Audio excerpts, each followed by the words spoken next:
મનુષ્ય તેમજ ઘણા બધા અન્ય પ્રાણીઓ એક નિશ્ચિત આયુષ્ય સુધી પહોંચ્યા પછી જ પ્રજનન કરે છે. મનુષ્યમાં જન્મથી જ વૃદ્ધિ ચાલુ થઈ જાય છે, પરંતુ 10 કે 11 વર્ષની ઉંમર પછી વૃદ્ધિમાં ઝડપ આવે છે અને તે દેખાવા લાગે છે. આ સમયે શરીરમાં થતા પરિવર્તન વૃદ્ધિ પ્રક્રિયાનો એક ભાગ છે. તે એ બાબતનો સંકેત છે કે તમે હવે બાળકમાંથી પુખ્તાવસ્થામાં પ્રવેશવા તરફ જઈ રહ્યા છો. જીવનકાળની આ અવસ્થામાં શરીરમાં કેટલાક પરિવર્તન થઈને પ્રજનનની પરિપક્વતા પ્રાપ્ત થાય છે, જેને તરુણાવસ્થા કહેવાય છે. તરુણાવસ્થા લગભગ 11 વર્ષની ઉંમરથી પ્રારંભ થઈને 18 કે 19 વર્ષની ઉંમર સુધી રહે છે.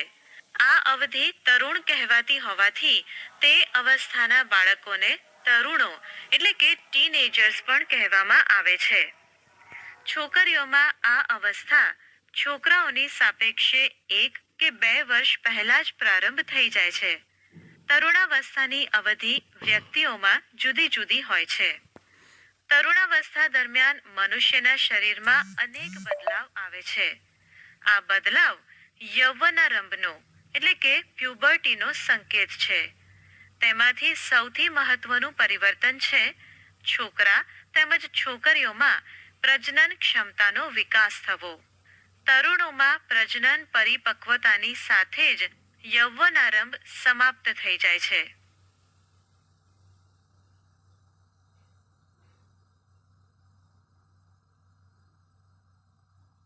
ઊંચાઈમાં વધારો. યૌવનારંભ. વિદ્યાર્થી મિત્રો, હવે આપણે તરુણાવસ્થા દરમિયાન કયા કયા પ્રકારના ફેરફારો થાય છે તે આપણે જોઈએ છીએ. પ્રથમ છે ઊંચાઈમાં વધારો. દરમિયાન ઊંચાઈમાં થતો એકાએક વધારો સૌથી મોટો દેખીતો બદલાવ છે. આ સમયે શરીરના લાંબા હાડકાઓ તેમજ હાથ અને પગના હાડકાઓની લંબાઈમાં વધારો થાય છે, જે વ્યક્તિને ઊંચો બનાવે છે. આપેલા ચાર્ટમાં છોકરા અને છોકરીઓની ઉંમરની સાથે ઊંચાઈમાં થતા વધારા.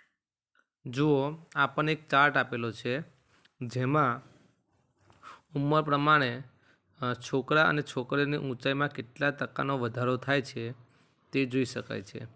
શરૂઆતમાં આપણે જોઈએ, આપણને માલુમ છે કે તરુણાવસ્થાનો સમયગાળો એ 11 વર્ષથી લઈ અને 18થી 19 વર્ષ સુધીનો સમયગાળો છે. જેમાં આપણે વાત કરીએ કે 8 વર્ષની ઉંમર હોય ત્યારે છોકરાઓમાં 72% અને છોકરીઓમાં 70% હોય છે. એ જ પ્રમાણે 11 વર્ષની ઉંમર હોય ત્યારે છોકરાઓની ઊંચાઈ મહત્તમ 81% અને છોકરીઓમાં 88% હોય છે. એટલે શરૂઆતમાં છોકરીઓની ઊંચાઈ વધારે હોય છે. ત્યાર પછી આપણે 17 કે 18 વર્ષમાં જોઈએ તો લગભગ સરખી આવી જાય છે. એટલે શરૂઆત જે છે એ ઊંચાઈમાં છોકરાઓ કરતાં છોકરીની ઊંચાઈ વધારે હોય છે, જેને આપણે આલેખ દ્વારા પણ સમજીએ. વધારાની ટકાવારીને દર્શાવવામાં આવેલ છે. ઉદાહરણ સ્વરૂપે 11 વર્ષની ઉંમરે એક છોકરો પૂર્ણ ઊંચાઈના 81% ઊંચાઈ પ્રાપ્ત કરી લે છે, જ્યારે એક છોકરી તેની પૂર્ણ ઊંચાઈના 88% ઊંચાઈ પ્રાપ્ત કરે છે. આપેલા આંકડા માત્ર નમૂનારૂપ છે, જે જુદી વ્યક્તિઓમાં જુદા પણ હોઈ શકે છે.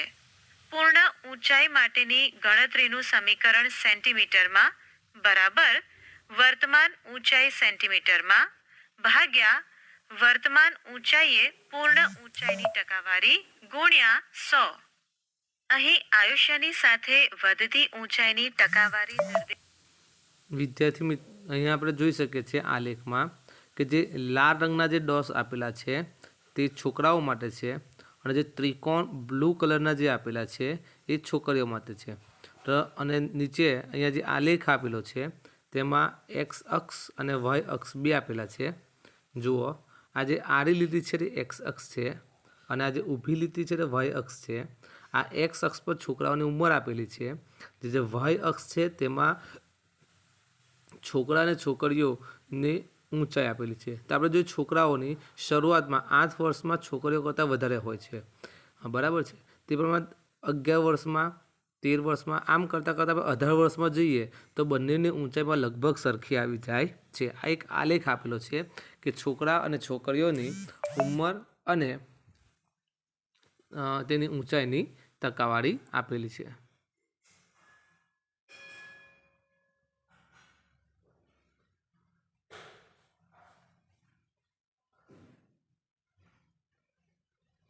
નિર્દેશિત કરતો આલેખ દર્શાવેલ છે.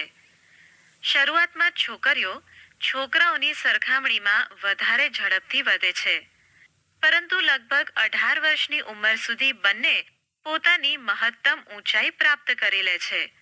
અલગ અલગ વ્યક્તિઓની ઊંચાઈમાં વૃદ્ધિનો દર પણ જુદો જુદો હોય છે. કેટલાક યૌવનારંભમાં તીવ્ર ગતિથી વધે છે, ત્યાર પછી તેની ગતિ ધીમી પડી જાય છે, જ્યારે કેટલાક ધીરે ધીરે વૃદ્ધિ પામે છે. શરીરના બધા અંગો સમાન દરે વૃદ્ધિ પામતા નથી. ક્યારેક ક્યારેક તરુણોના હાથ અથવા પગ શરીરના અન્ય અંગોની સાપેક્ષે મોટા દેખાય છે, પરંતુ બીજા અન્ય ભાગો પણ ઝડપથી વૃદ્ધિ પામીને શારીરિક પ્રમાણને સંતુલિત કરે છે. પરિણામે શરીર સુડોળ થઈ જાય છે. આમાં ઊંચાઈમાં એવું ફરક આવી શકે છે કે શરીરની જે વૃદ્ધિ છે એ કી સાથે થતી નથી. ક્યારેક ક્યારેક તરુણાવસ્થામાં હાથ પગ શરીરના અન્ય ભાગો કરતાં વધી જાય છે અને બીજા ભાગો ધીરે ધીરે વધતા હોય છે, અને તેના કારણે અમુકવાર શરીર એ સુદૂર થતું જતું હોય એવું લાગે છે. એટલે શરીરના બધા જ અંગો સમાન દરે વૃદ્ધિ પામતા નથી. ધીરે ધીરે તેની તરુણાવસ્થા પૂર્ણ થશે ત્યાં સુધી દરેક ભાગ જે છે, જુદા જુદા અંગો એ વૃદ્ધિ પામી અને પોતાની મહત્તમ જે વૃદ્ધિ છે ત્યાં સુધી પહોંચી શકશે. વ્યક્તિની ઊંચાઈ તેના પરિવારના કોઈને કોઈક સભ્યો સાથે લગભગ સમાન હોય છે.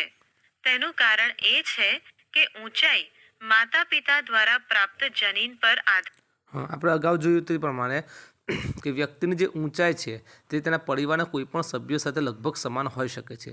અને એ પણ વાત સાચી છે કે ઊંચાઈ જે છે એ ઊંચાઈ માતા પિતાના આપણે જે કોષો જોયા હતા એ કોષોમાં રહેલું જે જનીન હોય છે, જનીન મહત્વનું છે કે એ જનીનના કારણે માતા પિતાની જે ઊંચાઈ હોય છે એ ઊંચાઈ પ્રમાણે સંતતિમાં એ ઊંચાઈ ઉતરી આવતી હોય છે.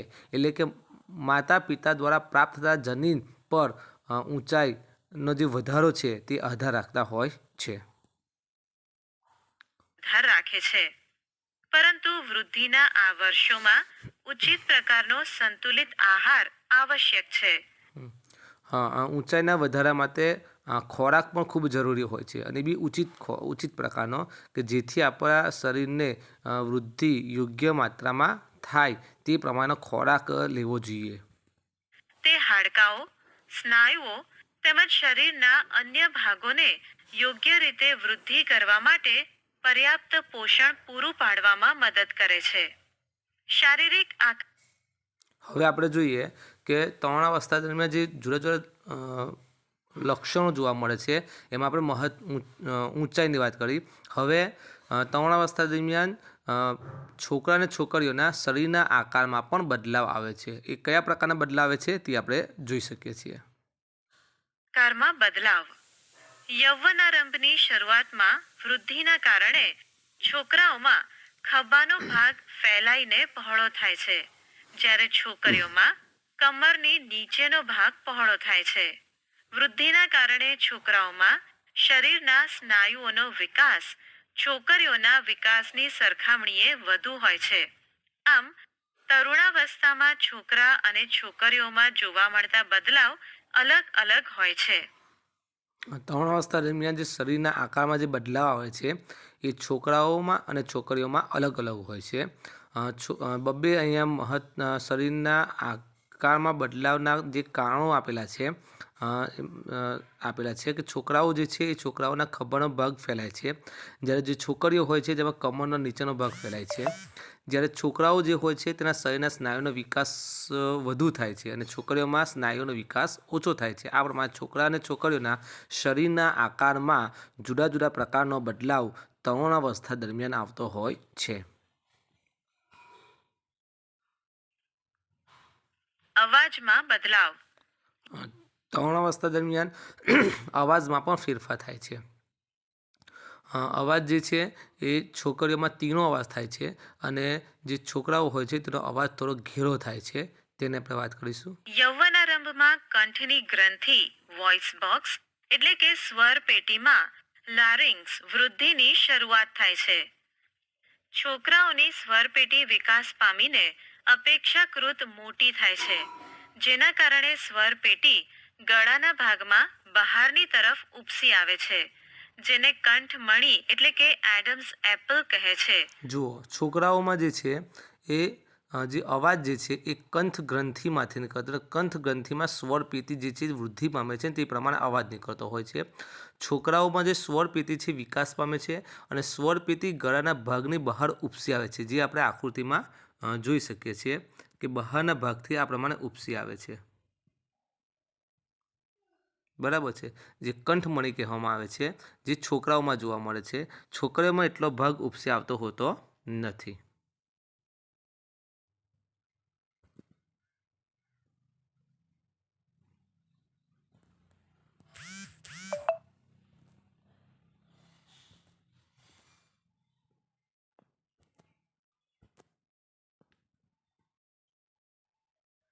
છોકરીઓમાં સ્વરપેટી તેના નાના કદને લીધે માંડ દેખાતી હોય છે. સામાન્ય રીતે છોકરીઓનો અવાજ ઊંચો અને તીણો હોય છે, જ્યારે છોકરાઓનો અવાજ ભારે હોય છે. તરુણાવસ્થામાં છોકરાઓમાં ક્યારેક ક્યારેક સ્વરપેટીના સ્નાયુઓમાં અનિયંત્રિત વૃદ્ધિ થાય છે અને અવાજ ઘોઘરો થઈ જાય છે. આ સ્થિતિ કેટલાક દિવસો કે કેટલાક અઠવાડિયા સુધી રહે છે, જેના પછી અવાજ સામાન્ય થઈ જાય છે. પ્રસ્વેદ અને તૈલી ગ્રંથિઓની ક્રિયાશીલતામાં વધારો. વિદ્યાર્થી મિત્રો, આપણે અવાજમાં જે બદલાવ આવે છે તરુણાવસ્થામાં જુદા જુદા પ્રકારનો અવાજ થાય છે છોકરા અને છોકરીઓમાં.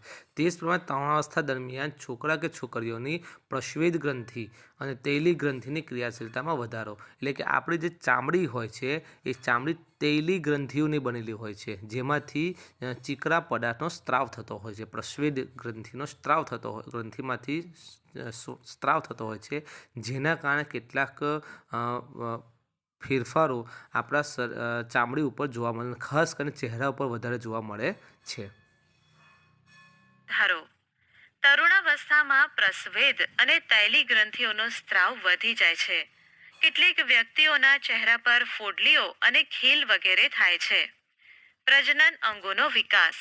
ત્યાર પછી આગળ બીજો એક છે, તરુણાવસ્થા દરમિયાન પ્રજનન અંગોનો પણ વિકાસ થાય છે, પ્રજનન કરવા માટે સક્ષમ બને છે. યૌવનારંભમાં નર પ્રજનન અંગો જેવા કે શુક્રપિંડ તેમજ શિશ્ન પૂર્ણતઃ વિકસિત થઈ જાય છે.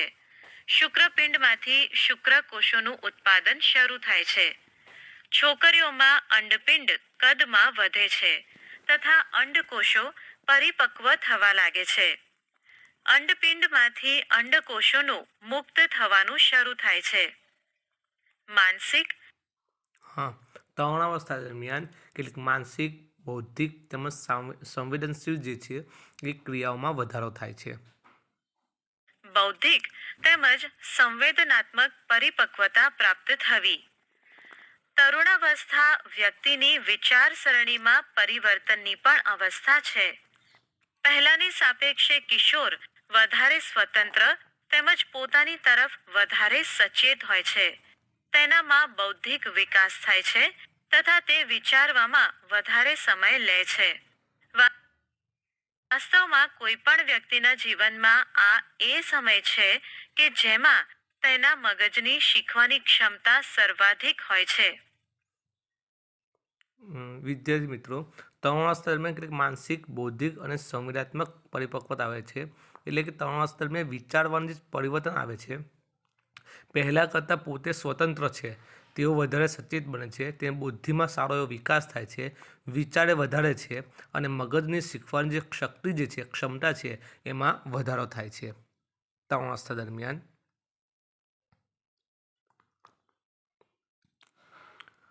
હવે આપણે પાઠ્યપુસ્તકમાં જોઈશું.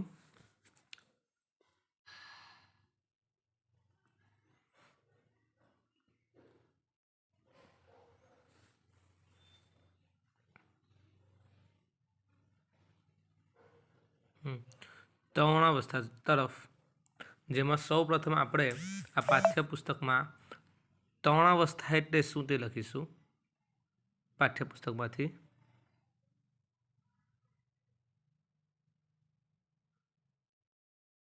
અહીંયા છે કે સજીવ પોતાના જીવનકાળની અવસ્થામાં પરિવર્તનમાં પ્રજનન પરિપક્વ પ્રાપ્ત થાય છે, જેને તરુણાવસ્થા કહેવામાં આવે છે. તરુણાવસ્થા 11 વર્ષે શરૂ થઈ 18 થી 19 વર્ષની ઉંમર સુધી રહે છે. ત્યાર પછી આપણે યૌનારંભમાં થતા ફેરફારો, એ સવાલ પણ અગાઉ આપણે લખાવેલો હતો કે યૌનારંભમાં કયા કયા પ્રકારના ફેરફાર થાય છે. તો કે ઊંચાઈમાં વધારો થવો, અવાજમાં ફેરફાર થવો, શરીરના આકારમાં બદલાવ થવો, બરાબર, પ્રજનન અંગોનો વિકાસ થવો, પ્રસ્વેદ ગ્રંથિ અને તેલી ગ્રંથિની ક્રિયાશીલતામાં વધારો થવો. આ બધા જે છે એ યૌનારંભમાં થતા ફેરફારો છે. આ સવાલ પર મેં તમને અગાઉ લખાવેલો હતો. ત્રીજો સવાલ લખી લીધું. તરુણાવસ્થા દરમિયાન છોકરા અને છોકરીઓના શરીરના આકારમાં કયો બદલાવ આવે છે? ફરી સવાલ બોલું છું. તરુણાવસ્થા દરમિયાન છોકરા અને છોકરીઓના શારીરિક આકારમાં કયા બદલાવ આવે છે? અગાઉ વિડીયોમાં પણ તમે જોયું અને અહીંયા પણ આપેલું છે કે છોકરાઓ જે છે એ છોકરાઓના ખભાનો જે ભાગ છે એ પહોળો થાય છે. અહીંયા છે આ ભાગમાં. જ્યારે છોકરીઓ જે છે એના નીચેનો જે ભાગ છે, કમર નીચેનો ભાગ, તે પહોળો થાય છે. આ એક ફેરફાર છે. અને બીજો એક ફેરફાર છે તે આ છે કે છોકરાઓની સ્નાયુનો વિકાસ છોકરીઓની સરખામણીમાં વધુ થાય છે. આ બે પ્રકારના ફેરફાર આપણે નોટબુકમાં નોંધ કરીશું. ફરી એકવાર સવાલ બોલું છું. તરુણાવસ્થા દરમિયાન છોકરા અને છોકરીઓના શરીરના આકારમાં કયા બદલાવ થાય છે? તે જ પ્રમાણે બીજો એક સવાલ લખીશું. તરુણાવસ્થા દરમિયાન છોકરા અને છોકરીઓના અવાજમાં શું ફેરફાર થાય છે? કેવી રીતે? ફરીથી સવાલ બોલું છું. તરુણાવસ્થા દરમિયાન છોકરા અને છોકરીઓમાં અવાજમાં કયા ફેરફાર થાય છે? કેવી રીતે? તો એમાં આપણે આ લખી શકીએ કે યૌનારંભમાં જે સ્વરપેટી છે એ સ્વરપેટીનો વિકાસ થાય છે શરૂઆતમાં, અને છોકરાઓમાં સ્વરપેટી મોટી થઈને ગળાના ભાગમાં ઉપસેલી હોય, જેને કંઠમણી કહેવામાં આવે છે. છોકરીઓમાં એ સ્વરપેટી ઉપસેલી હોતી નથી. આ બે વસ્તુ લખી શકાય. ત્યાર પછી એ પણ લખી શકાય કે છોકરાઓ જે છે તેનો અવાજ ઘેરો હોય છે, જ્યારે છોકરીનો અવાજ ઊંચો અને ટીણો એટલે કે પાતળો હોય છે. આ અવાજના ફેરફારમાં લખી શકાય છે.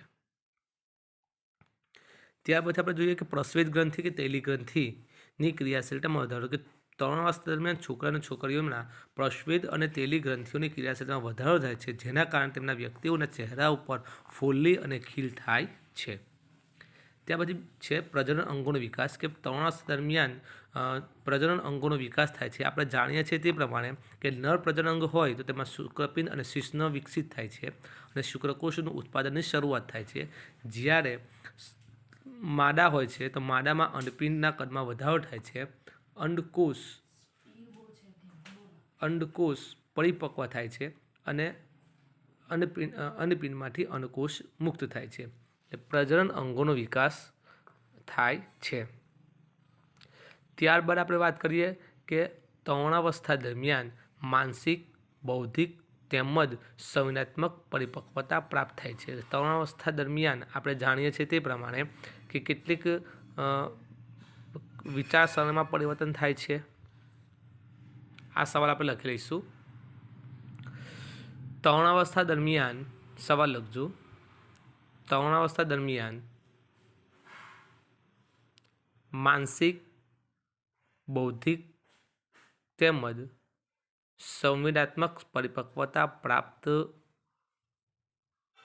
કઈ રીતે થાય છે?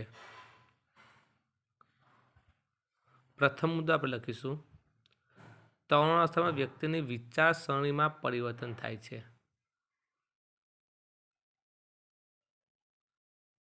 બીજો મુદ્દો લખીશું પહેલાની સાપેક્ષમાં કિશોર પોતાને સ્વતંત્ર અને વધારે સચેત બને છે. ત્રીજો મુદ્દો લખીશું બૌદ્ધિક વિકાસ થાય છે અને વિચારમાં વધુ સમય લે છે. અને છેલ્લો મુદ્દો લખીશું કે મગજના શીખવાની ક્ષમતા સર્વાધિક બને છે. આ 4 મુદ્દા લખીશું માનસિક, બૌદ્ધિક અને સંવેદનાત્મક પરિપક્વતા કારણે. તે ઉપરાંત પોતાને અસુરક્ષિત પણ અનુભવે છે અને તરુણ પોતાને નાતે તમારે સમજવું જોઈએ કે અસુરક્ષિત મહેસૂસ કરવાનું કારણ નથી, પણ જે પોતાના શરીરમાં ફેરફાર થાય છે એ કુદરતી બદલાવ છે. આ પ્રમાણે તરુણાવસ્થા દરમિયાન જુદા જુદા પ્રકારના ફેરફારો, ઊંચાઈમાં વધારો, શરીરના આકારમાં બદલાવ, અવાજમાં પરિવર્તન, પ્રસ્વેદ અને તૈલી ગ્રંથિઓની ક્રિયાશીલતામાં વધારો, પ્રજનન અંગોનો વિકાસ અને માનસિક, બૌદ્ધિક તેમજ સંવેદનાત્મક પરિપક્વતા પ્રાપ્ત થાય છે. વિદ્યાર્થીનીઓ, હવે આ પૂર્ણ થાય એટલે તમે જે પ્રશ્નો આપેલા છે એ પ્રશ્નોના ઉત્તર નોટમાં લખી લેશો. આવજો.